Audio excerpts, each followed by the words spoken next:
Namaskar and welcome to Sansad Television. I am Vishal Dahiya and you're watching our special show Perspective, where we bring you detailed analysis of all key national and international issues. Today we're going to talk about a very important topic, and that is the informal economy, the challenges and opportunities there. In fact, the informal economy is a global and pervasive phenomenon. According to the International Labour Organization, approximately 60% of the world's population participates in the informal sector. Although this is mostly prevalent in emerging and developing economies, it is also an important part of advanced economies. In developing countries like India, large share of the population typically depends on the informal economy. Now, the economic growth and development in general and livelihood and wages in particular of the vast majority of workers in India critically depend on the economic viability of the informal sectors.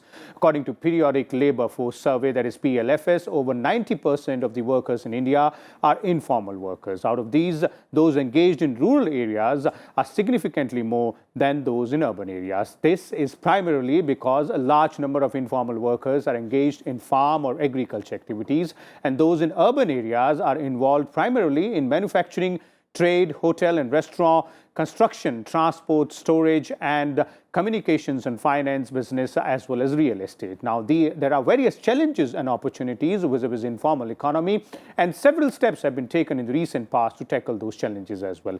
In this episode, we'll try and analyze all aspects of this key important issue, that is informal economy. And for more on this, we're joined by a distinguished panel of experts. Let me first introduce them to you, beginning with Mr. A.K. Bhattacharya, who's joining us here in the studio. He's editorial director with Business Standard. We're also joined by Mr. V. Anant Nageshwaran. He is a well-known economist and a former member of Prime Minister's Economic Advisory Council. And Shankar Agarwal is also joining us, former secretary in the Ministry of Labour and Employment. Welcome, all of you gentlemen, to Sansad TV. Let me begin with you, Mr. Nageshwaran, and let's start by understanding the concept of informal economy and how vast is that concept? So first of all, thank you for inviting me. And the very concept of informality, we have to understand that it is the natural order of things. Everything starts informal because what is formal?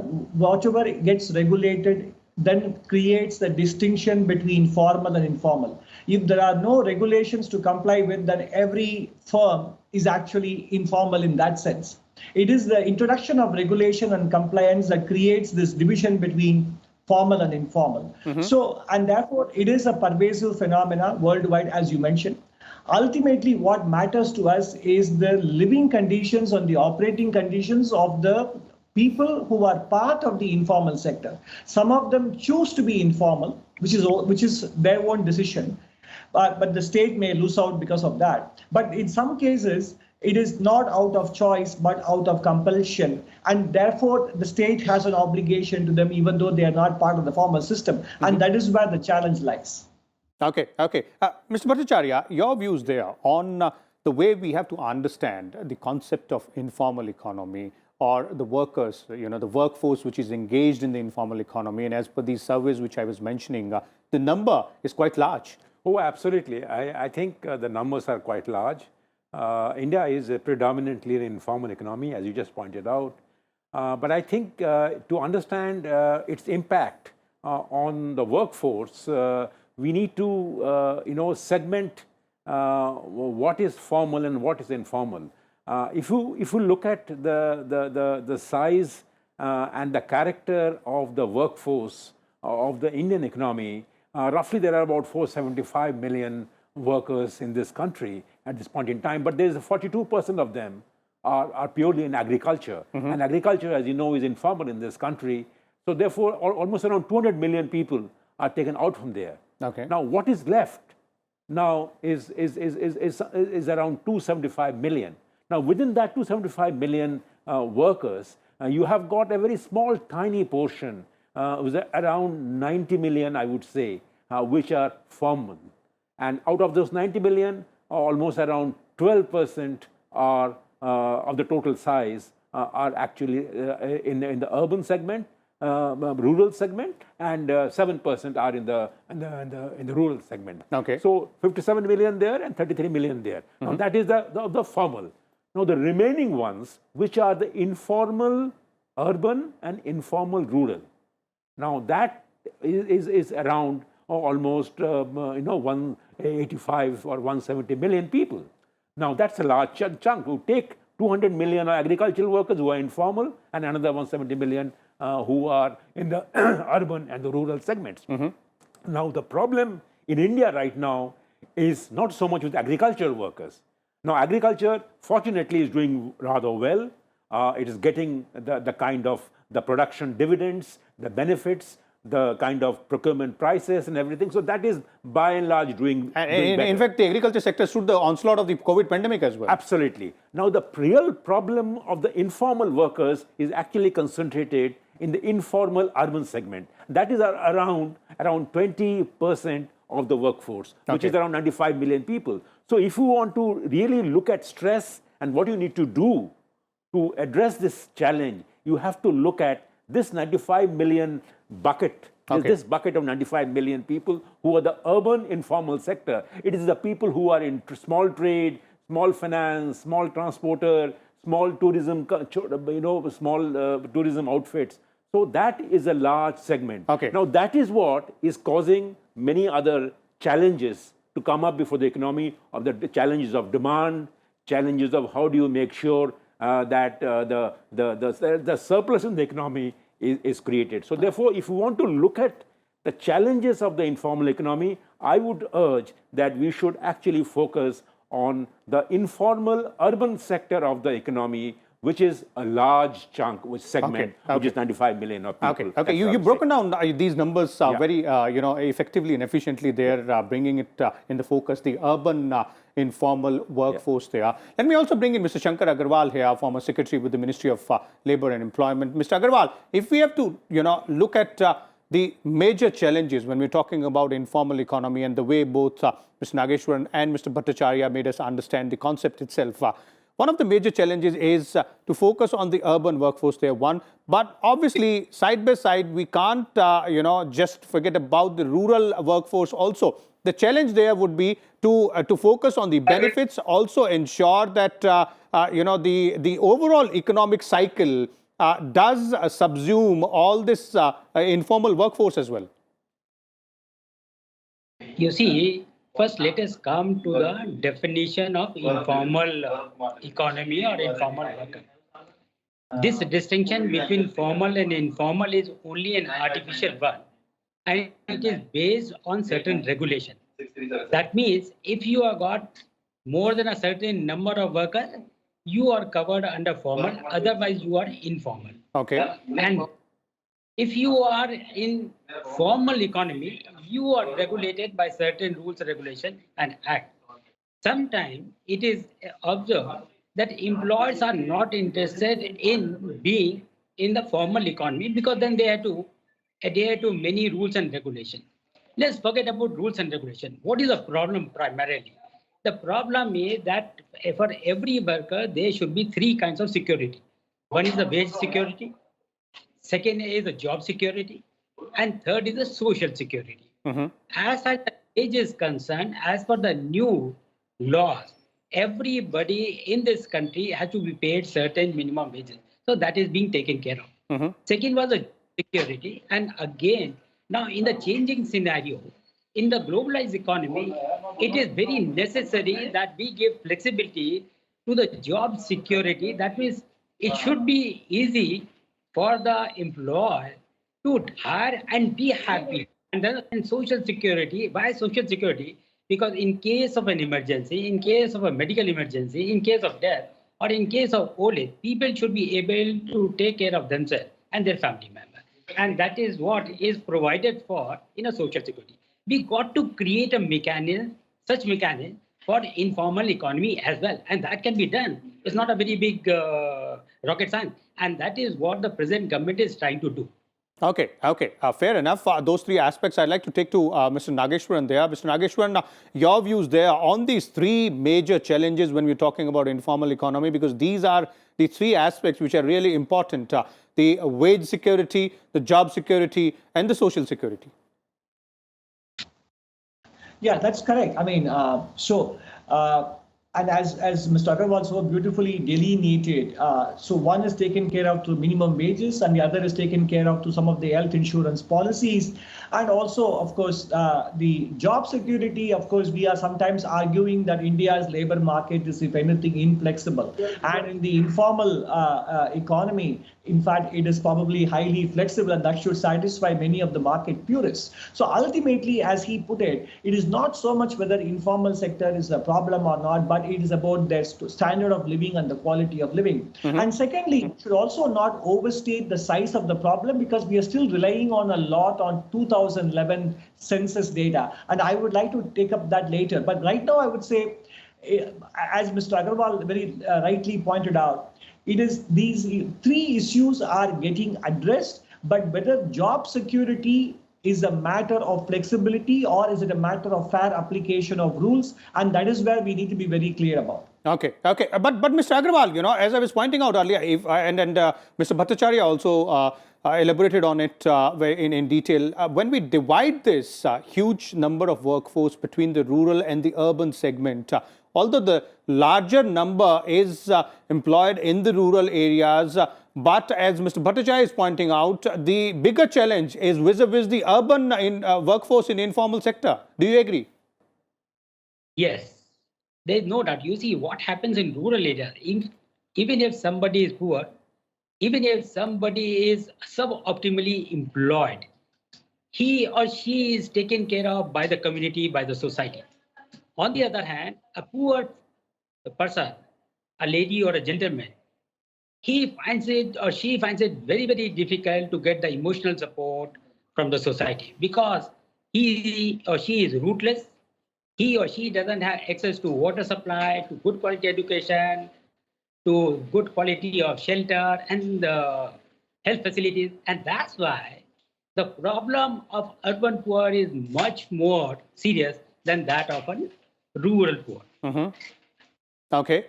And then what exactly, if you're looking at in terms of what is being done, Mr. Agarwal, and various policies being put in place, before I move on to Mr. Bhattacharya again, do you believe that we are on the right path in terms of tackling these challenges? Rules and procedures and laws have been put in place, but obviously there is a space to do more. Absolutely. The first and the foremost is that we have to ensure that they get access to good quality health services, good quality shelter, water supply, and these kinds of basic things. And for that, it is very necessary that we must capture all these informal workers on some kind of a platform. And that is what is being done by the government under e-Shram portal or something like that. And that has got the force of the Supreme Court also. Once you capture data, once you know that such and such person, suppose somebody is working as a domestic help in your home, and if her parameters are captured on a portal, then it can be ensured that she is given some kind of base security, that means the minimum wages. She can be given a decent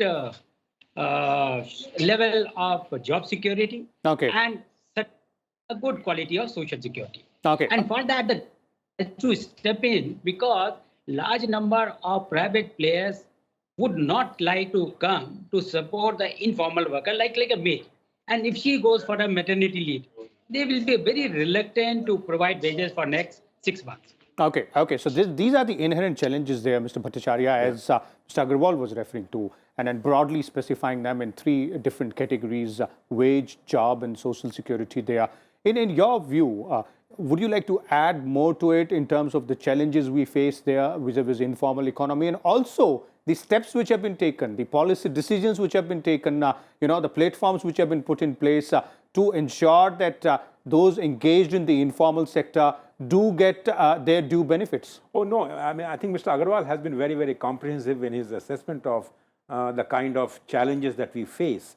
I mean, indeed, if you take care of the wage issue, if you take care of the job issue, and if you take care of the social safety issue, I think you would have moved many miles ahead in terms of tackling the challenges that arise from the informal economy.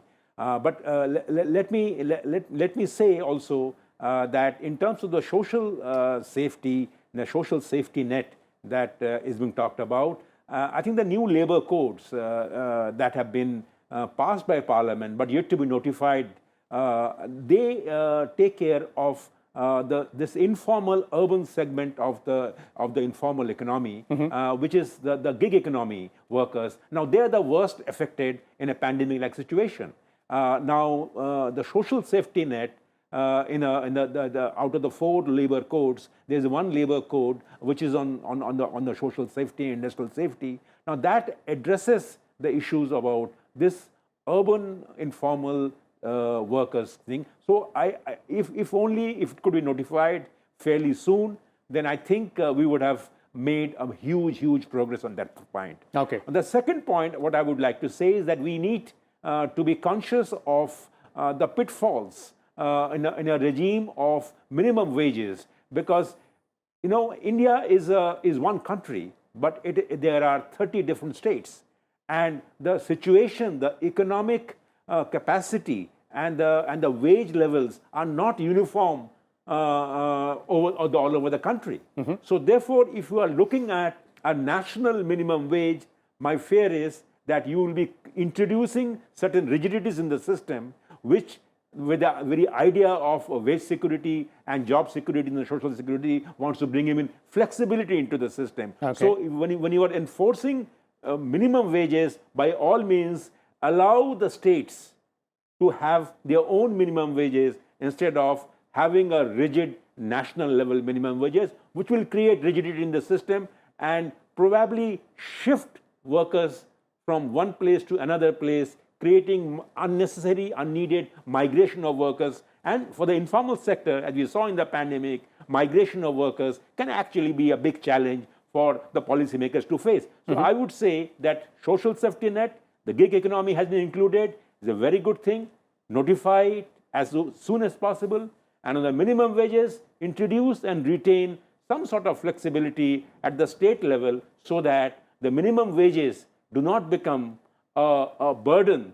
Instead, they become an asset. Okay. Mr. Nageshwaran, your views there on this important aspect of this issue which we are looking at, specifically the gig economy workers, or in a broader sense, when we are talking about those engaged in the urban sector of the informal economy, there lies the focus and there lies the bigger challenge as well. So do you agree with that stipulation? And also in terms of what has been done so far, vis-a-vis policies, vis-a-vis laws which have been put in place, do you believe that's enough? So I think it's a very comprehensive question. Mr. Bhattacharya hit the nail on the head, taking off from what Mr. Shankar Agarwal had beautifully articulated. Talking of job flexibility, also wage flexibility, because I remember his colleague, Mr. T.N. Nainan, had written a piece about 4 years ago when Kerala tried to introduce a minimum wage of 15,000 rupees per month. Mr. Nainan wrote, the choice is not between 8,000 rupees and 15,000 rupees, but the choice is between 8,000 rupees or nothing.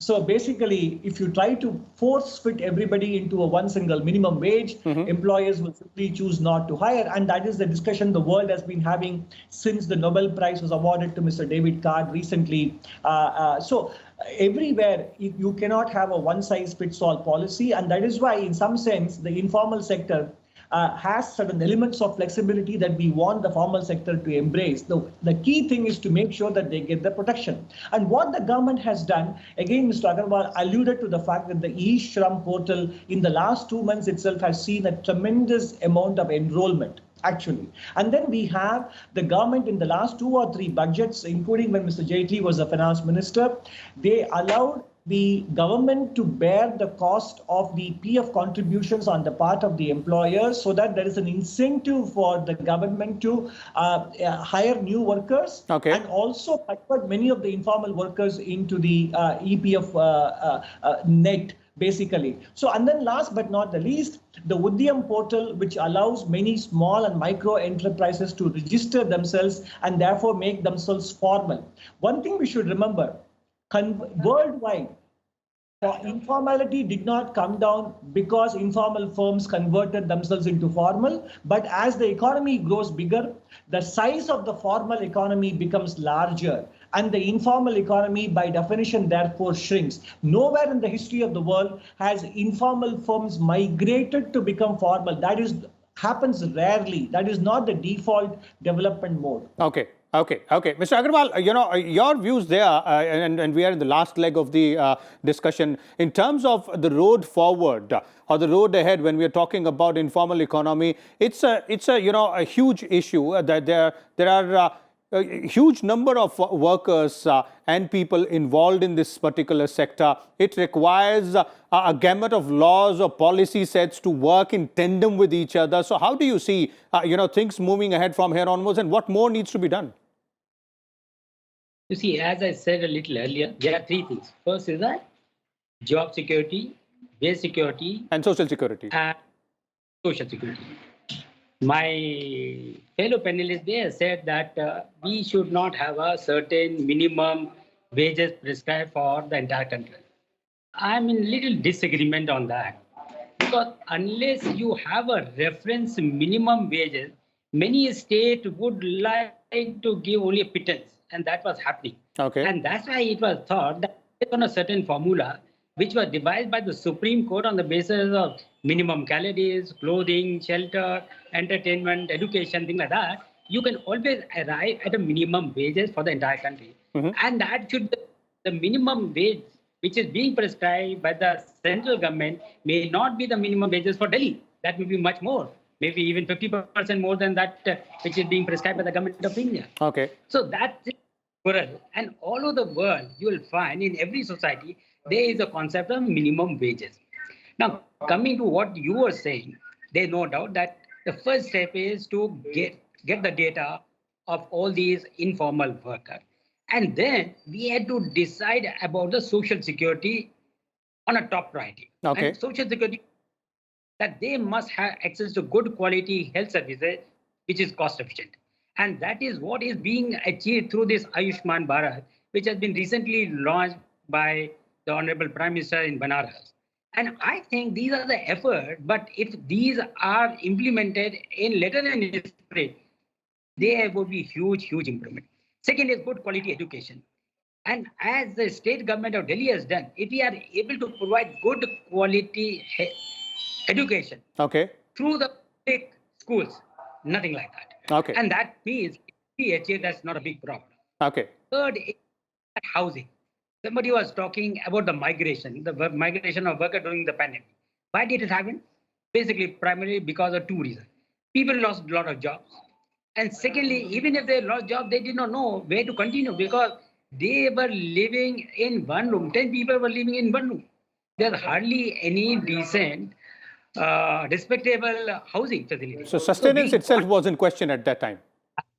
Absolutely. And if you are going to, 10 people are going to live in a small room, 10 by 10 room, the pandemic will have much more and severe effect on them. Okay. That's why people have now started moving in that direction and they're creating good quality housing for workers. Okay. Indeed, these are very key, important aspects there when we're talking about this issue. Quick concluding comments from you, Mr. Bhattacharya, before we bring this to an end in terms of the way forward. I think the way forward is well laid down by this discussion. One is that we need to be focusing on social safety, which is very important for creating a social security network for workers. And the second is spend a lot on social infrastructure, which not only means spend more on health facilities for the workers, for the communities, not only on the education, but also on the basic amenities like making sure that they have access to clean drinking water. Okay. And I think there are many schemes that have been rolled out, but they need to be sharply channeled into creating these as a win-win situation for India's informal economy workers. Indeed, a lot has been done, but there is always room for more to be done on these aspects as well. Thank you so much, Mr. Bhattacharya, Mr. Shankar Agarwal, and Mr. Nageshwaran as well for sharing your views and insight with us and our viewers there. Very clearly, the informal economy is a very pervasive phenomena and a very complex concept when we have to try and understand it. A lot of people depend on the informal economy, and as our panelists were pointing out, picture is pretty much clear. The focus has to be on three aspects of security: job, wages, and social as well. And social infrastructure will have to be pushed much further, more money to be spent on that. There are schemes in place, and a lot more being planned as well. We'll keep you updated and come back with a different topic. Till then, keep watching Sansad Television. Thank you.